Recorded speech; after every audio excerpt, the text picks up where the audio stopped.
Buongiorno e benvenuti nella mia cucina. Mio marito è andato a fare la spesa a Piazza Vittorio, carino carino, con tutta la lista, e mi ha detto: amore, però ho comprato una cosa in più. Che cosa hai comprato? Ho comprato una salsa al caramello, già fatta. Ah, bene, mi fa piacere. E quindi mi fai la cheesecake al caramello salato? Che faccio? Non gliela faccio la cheesecake al caramello salato? Esatto. E allora, Voi adesso mettete un bel like per favore a questo video perché la ricetta la deve fare a me, quindi vi prego, condividetelo e iscrivetevi anche al nostro canale. e andiamo subito ad iniziare con gli ingredienti. Allora, per il caramello salato, su 400 grammi circa di caramello salato, sono 397 grammi, quindi sono 3 grammi ragazzi, ci va un cucchiaino abbondante di sale. Ma io vi do un consiglio, perché dovete sapere che ultimamente ho trovato un sale che sala pochissimo. Tant'è vero che tutti mi dicono: ma che è litigato col sale? Piccola parentesi. Quindi voi fate una cosa: mettete il caramello nella padellina, lo scaldate, ci aggiungete mezzo cucchiaino di sale, assaggiate se vi piace come è venuto, eventualmente aggiungete l'altra metà, perché purtroppo ci sono dei sali che salano poco e dei sali che salano molto, quindi fate come vi ho detto e non sbagliate, non sbaglierete. Poi, oddio, scusate, qua abbiamo la bellezza di 1,50 kg di Philadelphia. Io ho preso il Philadelphia perché comunque c'era quello, però potete prendere qualsiasi altro tipo di formaggio spalmabile, anche non di marca, non è un problema. 100 grammi di zucchero a velo, 400 grammi di biscotti, e indovinate che biscotti sono questi? Mia nipote non prende più il latte da pochissimo tempo, pochissimi giorni. Avevo il granulare dei biscotti Plasmon, no? E quindi ho detto: perché buttarlo? Non conoscevo bambini piccoli a cui regalarlo, e quindi di conseguenza poi gli alimenti, sa, uno è sempre un po'... 400 grammi di biscotti tritati, secchi, vanno bene gli Eurosaiva, vanno bene qualsiasi tipo di biscotto, va bene, insomma. 200 grammi di burro a basso contenuto di colesterolo, almeno qui cerchiamo di eliminare un po' i grassi, ok? Che vado subito a mettere sul fuoco, basso, basso, basso, basso, basso, se no vi prende il fumo e fa un macello, si brucia. Quindi ci rivediamo qui a burro fuso. Allora, abbiamo sciolto il burro, ho messo i biscotti dentro una ciotola più grande perché quello ovviamente era solo per presentazione.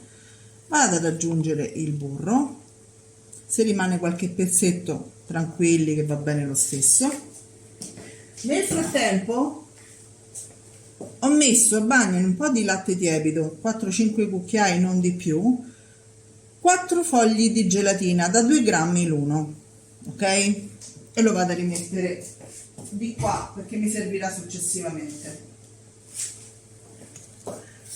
Andiamo subito a mescolare i nostri biscotti e andremo a fare il fondo di una tortiera da 25 cm alla quale io già ho messo un foglio di carta forno. Per quale motivo? Ecco, una cosa importante: quando mettete il foglio di carta forno abbassatelo con la mano, perché a me è successo agli inizi che magari facendo questa cosa il foglio è troppo tirato e vai a mettere il biscotto, rimane sollevato o addirittura si rompe. Mescolo il tutto e faccio il fondo. Ci vediamo tra un attimo. Ecco qui, abbiamo messo il nostro biscotto. A questo punto, con un bicchiere, con un barattolo, con quello che volete voi, andiamo a pigiare il fondo lasciando un pochino di bordo, perché vi posso assicurare che oltre ad essere molto scenografica è anche molto più buona col bordino. Il bordino non deve essere fino fino però, ragazzi, dovete dargli comunque una consistenza, quindi regolatevi. Allora, eccoci qua, questo è il fondo, vedete? Ho lasciato un bel bordino bello consistente, l'ho anche schiacciato con il bicchiere, va bene? Mi raccomando, controllate bene che il fondo sia piuttosto uniforme. Certo, se c'è qualche buchino non fa niente, buchino nel senso qualche piccolo avvallamento, non ci devono essere buchi, ok? Questo adesso va in frigo per almeno 20 minuti nella parte più fredda. Eccoci qua, intanto che il nostro fondo si sta fondando, si sta raffreddando, mettiamo il caramello dentro al pentolino. Sì, ma se i nostri amici non dovessero trovare come me il caramello in scatola, che fanno? Lo fanno a casa, come lo fanno? E adesso ve lo dico subito. Datemi un attimo che poso questo. Allora, lo fate in questo modo.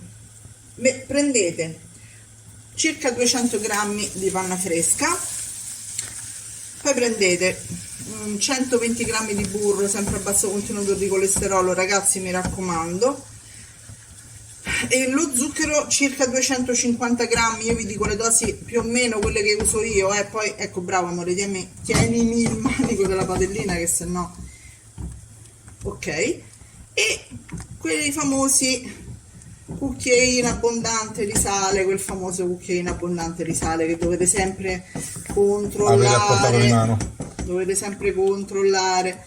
Quindi fate lo zucchero in padella, no?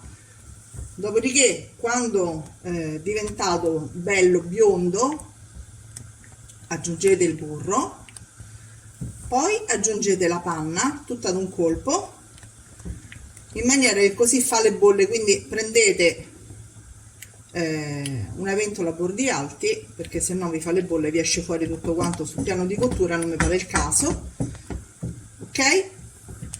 E mescolate fino a che non diventa, ecco, come questo qua, d'accordo?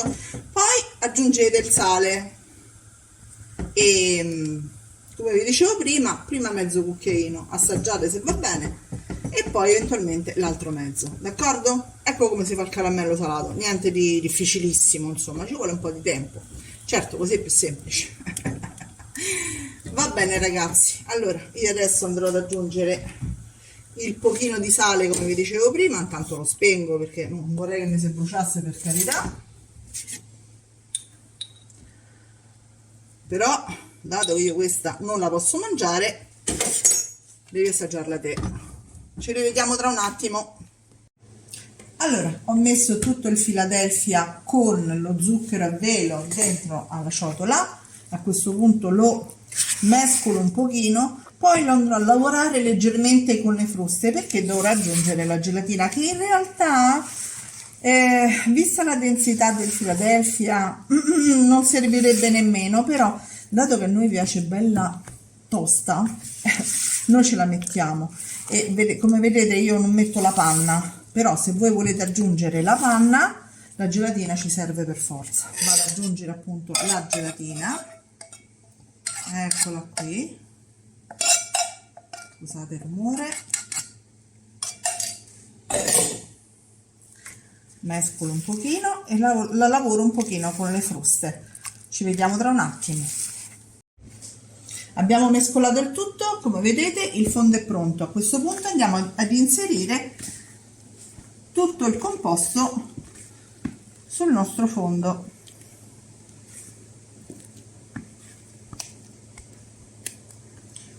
Lo livelliamo bene e ci rivediamo tra un attimo. Eccoci, abbiamo messo e livellato, e a questo punto andiamo a mettere il caramello che abbiamo leggermente scaldato. Che meraviglia!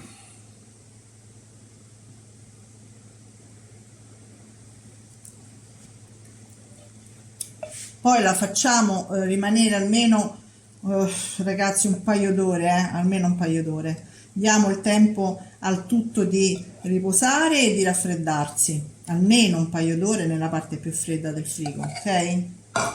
Facciamo così, in maniera che andiamo a coprire gli spazi bianchi e scende giù bene, e ci vediamo tra un paio d'ore circa.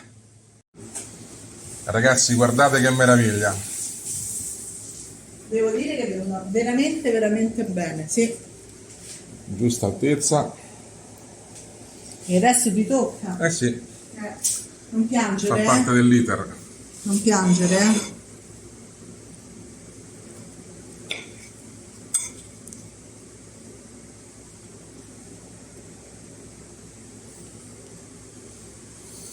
Ha chiuso gli occhi e ha detto quindi significa che è buona. Ragazzi, provare per credere. Provate a farla e seguiteci sempre. Mi raccomando. Ci vediamo alla prossima ricetta. Ciao! Ciao a tutti.